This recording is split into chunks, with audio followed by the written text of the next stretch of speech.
Hello, friends. This is Dave Hurwitz, executive editor at ClassicsToday.com. We had a chat, a very interesting chat, actually, about why standards of orchestral playing these days are so uninteresting. It's not that they're not technically marvelous, it's just that they're interpretively boring. And I made the case that studio recordings from the past few decades are actually better than live recordings today, or at least they have a better chance of being better because the interpreters, the performers, cared because they mattered and because there was usually an impartial third party called the engineer or the producer who could tell them to go do it again if it didn't come out the way it was supposed to, and they could listen and make decisions. Whereas today you're stuck with whatever happens on the day with minimal preparation. And that was one concept, one explanation. And today is part two, the other explanation, the element missing from most orchestral performances. And this has been discussed before, but I've been thinking about it, particularly after hearing that awful Andres Nelson's Mahler Fifth with the Vienna Philharmonic, where everybody's just sleepwalking through the performance. The missing element is fear. Fear is healthy. Fear is good. Fear makes musicians give their best. The fear of losing their jobs or of being publicly castigated or humiliated in front of their peers. Fear. Yeah, it's a good thing. One of the elements that everybody agrees, although it's not so politically correct to say it now, is that the reason the great orchestras happened in the 50s and 60s and 70s, with under Toscanini and under Reiner and under Zell and under even, Ormandy. And it was because these conductors exercised dictatorial control over their players. And as a result of that, if they didn't do well, they were going to get fired. Now, there's good fear and there's bad fear. I mean, Reiner was kind of a sadist. Some of these people were very unpleasant. They wielded their fear in a disagreeable way, but they got results. They got results. The end justified the means, basically, as far as consumers and recording people were concerned. I mean, no one had more fear going than Yevgeny Mravinsky. In the Leningrad Philharmonic, it was just one of the most amazing ensembles in the world as long as he was there. And when he got old and decrepit, they got old and decrepit. It was a fascinating thing. I mean, they were so his, and if they didn't play up to snuff, well, out you went to the gulag. I mean, your life could depend on it. That's not a healthy fear particularly. It really isn't. But generally speaking, a little bit of insecurity is a good thing. Why? Because it's motivational. It's that simple. It motivates people to do their best. And in all other factors being equal, it gets the job done very efficiently. There are other motivating factors. And we can talk about some of them because there are other great conductors who did not operate on the fear principle, especially since orchestral players became very job secure with their unions and very well paid and cushy and comfy, even though they claim they never get enough, but they're very well paid by most definitions, at least in the major orchestras. There is, for example, respect for the guy on the podium. The kind of respect that comes from knowing that he knows how to do your job better than you know how to do your job. I mean, it's actually similar to fear. Let's call it intimidation. There's good intimidation and there's bad intimidation. Good intimidation comes when the guy up there is so gifted and so talented and so on top of things and so prepared that you wouldn't dare do anything other than your very, very best for them. Conductors like Loren Maazel were able to get that kind of results because they were technically fabulous.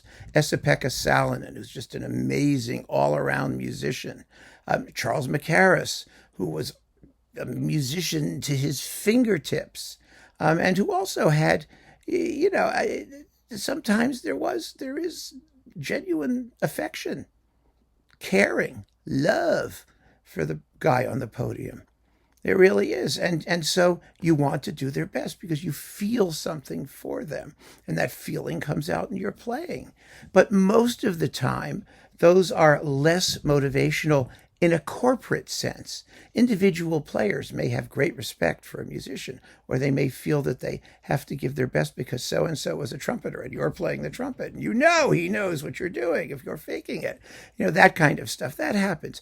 But to energize an entire 100 and some odd person ensemble, to have everybody give their best is a difficult thing. It's a difficult thing to achieve. And it's more difficult now than it was then because players are just more comfortable and they don't have to do it to have total job security.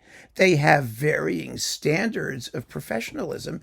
But if you read those tell-all biographies of people in orchestras and all that, you find that that standard is only fitfully evident.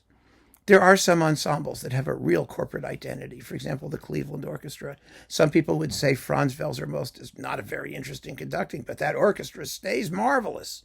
Somehow they have it. There's that corporate, esprit de corps, and that counts for a lot. But it's still not going to give you a great interpretation on the day. I mean, is it going to be evident in everything that they do? Is it going to be evident in every recording that they make? Are they going to maintain a consistent level of doing their bestness? Nobody does these days. Nobody. I mean, it's really that simple. Nobody does. When Zell was conducting Cleveland, they did it every night. They really did. Ormandy in Philly, they did it every day. It's very interesting to take a couple sort of case studies and see how they operated, because that horrible Mahler Fifth with Nelson's is interesting, particularly if you compare it to Leonard Bernstein's Mahler Fifth with the same orchestra, twice actually. There's the DG recording and there's the video where he yells at them and says, one of you quoted what Bernstein says. He says, why do we rehearse? You know the notes. I know you know the notes. But Mahler is missing. You're not playing it properly. You're not playing it the way it needs to be. He could talk them into it. He could force them to do it because he had that charisma and he wasn't afraid of them. He wasn't afraid to just let them have it. And he does sometimes. He just says, guys, come on, this is not your best. You're the Vienna Philharmonic. You should be able to blow away everyone else in this music. Why aren't you doing it? What's the matter with you? That kind of goading can sometimes work. And Bernstein had the fame and the reputation that people were intimidated by him.